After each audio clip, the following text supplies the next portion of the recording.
আসবেন, মহিলারা মসজিদে যাবে না, যাবে নাকি? না, কোনোভাবেই না। যত সুন্দর মসজিদ হোক আর যতই সুন্দর আয়োজন থাক, মহিলারা মসজিদে যাবে না, মহিলারা ঘরের কোণে নামাজ পড়বে।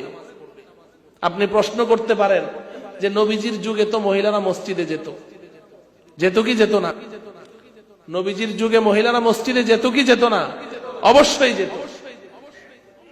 বর্তমান সময়ে যে সমস্ত ফিতনার শিকার আমরা হয়ে আছি, মুসলমানরা যে সমস্ত ফিতনার শিকার হয়ে আছে, বড় ভয়ানক ফিতনা, তার মধ্যে অন্যতম একটা হলো আহলে হাদিসদের ফিতনা।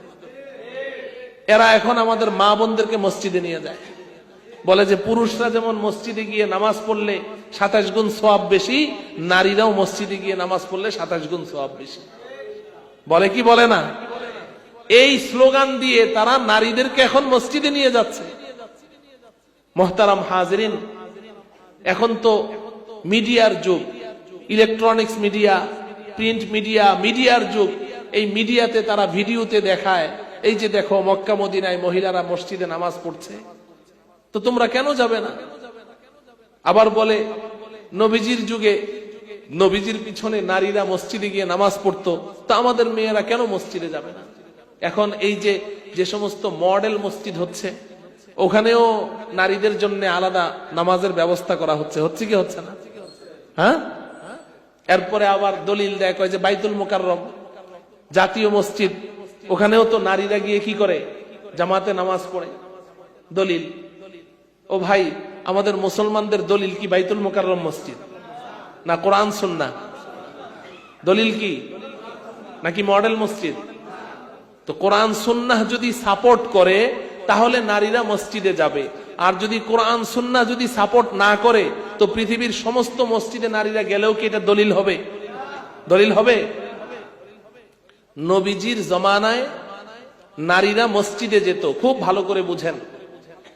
দারুল উলুম দেওবন্দের আমাদের উস্তাদ, আমিও ওই উস্তাদের কাছে পড়েছি।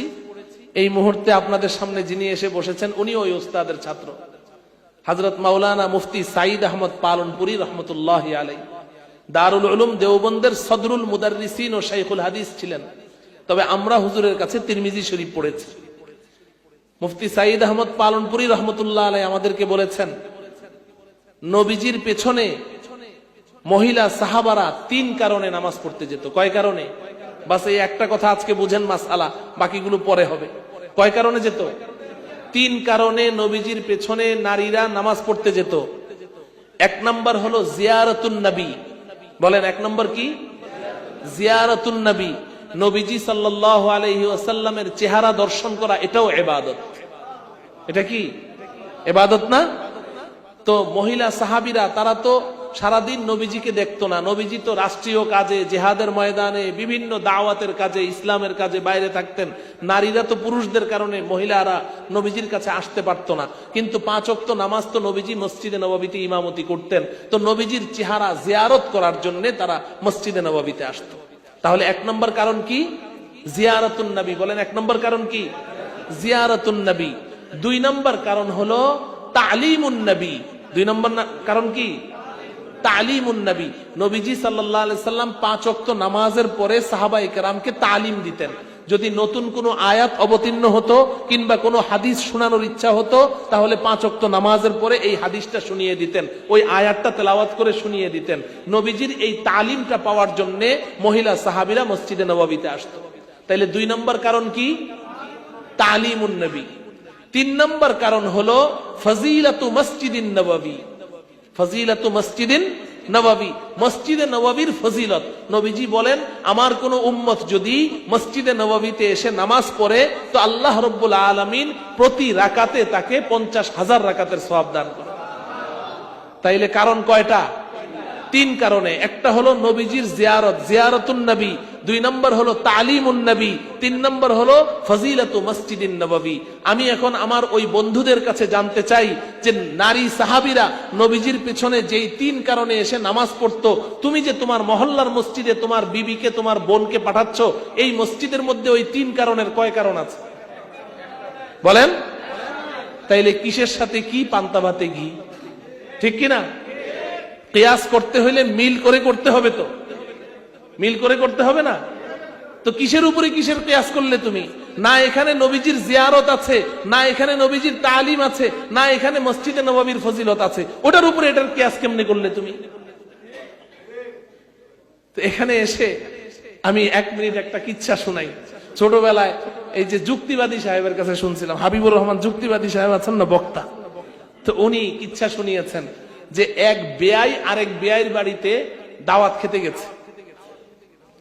এখন দাওয়াত খেতে গেছে, বেয়াই খানা টানা খাওয়ানোর পরে কাঁঠাল, মিষ্টি কাঁঠাল দিয়েছে খেতে, কিন্তু ওটা কাঁঠালের সিজন না, আম সিজনে কাঁঠাল খেতে দিয়েছে। আম সিজনে এত মিষ্টি কাঁঠাল দেখে বেয়াই তো মহা খুশি।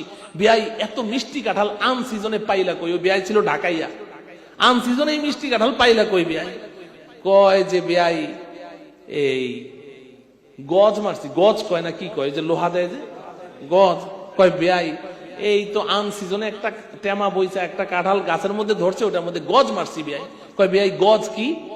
কয় যে লোহা গরম করে কাঁঠালের পাছা দিয়ে ঢুকাই দিলে কাঁঠাল পেকে যায়, এটারে গজ কয়। এটা ওই বেয়াইয়ের কাছে এত সুন্দর লেগেছে, কি গজ দিলে কাঁঠাল পাকে। এখন বেয়াই মনে মনে নিয়ত করছে, আমিও বেয়াইকে দাওয়াত দিব, গজ মেরে কাঁঠাল খাওয়াবো। কয় বেয়াই আগামী সপ্তাহে কিন্তু আমার ঘরে দাওয়াত। কয় হইল। এখন পরের সপ্তাহে এই বেয়াই গেছে ওই বেয়ার বাড়িতে দাওয়াত খেতে। দাওয়াত খেতে যাওয়ার পরে এখন খেতে বসছে, তো খালি গন্ধ আসে, পচা গন্ধ, খালি পচা গন্ধ হয়। কয় বেয়াই গন্ধ হয় কোত্থেকে? কয় গন্ধ আইব কে? কয় না পচা গন্ধ আইতেছে। পরে তাকায় দেখে খাটের নিচে এত বড় একটা তরমুজের মধ্যে গজ মেরে রেখেছে। বেয়াই কয় এটা কি বেয়াই? কয় যে বেয়াই আমি তো তোমারে দাওয়াত দিয়েছি কি করার জন্য? কাঁঠাল গজ মেরে খাওয়ানোর জন্য, কিন্তু পুরা ঢাকা তালাশ করে আমি একটা কাঁঠাল পাইলাম না। পরে চিন্তা করলাম যে যাক, কাঁঠাল যখন পাইলাম না, একটা তরমুজই গজ মারে পাকায় খাওয়াই দিই। তখন এই বেয়াই কয় যে বেয়াই হারে তোমার কেয়াসটা তো ঠিক হয় নাই, কাঁঠালের মধ্যে গজ মারলে তো পাকে, কিন্তু তরমুজে গজ মারলে পচে। বলেন ঠিক না বেঠিক? তো রাসূলুল্লাহ সাল্লাল্লাহু আলাইহি ওয়াসাল্লামের পেছনে নারীরা তো 3 কারণে নামাজ পড়তে গিয়েছে, সেই 3 কারণ তো নেকের কারণ ছিল, 3টা কারণেই তারা নেকি কামাই করেছে। ওটার উপরে কিয়াস করে তুমি তো তরমুজের মতো গজ মেরে এখন তোমার এলাকার মসজিদে নারীদেরকে পাঠাচ্ছ, এখানে তো শুধু তারা গুনাহ কামাই করছে। এই জন্য বুঝতে হবে, খালি একটা নতুন কিছু দেখলেই দৌড় দেওয়া যাবে না। কথা বুঝে আসে? আল্লাহ রব্বুল আলামিন আমাদেরকে এই কথাগুলোর উপর আমল করার তৌফিক দান করুন, আমাদের সকলকে খাঁটি ঈমানের মালিক হওয়ার তৌফিক দান করুন। ওয়া সাল্লাল্লাহু তাআলা আলা সাইয়্যিদিনা মুহাম্মদ ওয়া আলা আলিহি ওয়া আসহাবিহি আজমাইন। আসসালামু আলাইকুম ওয়া রাহমাতুল্লাহি ওয়া বারাকাতুহু।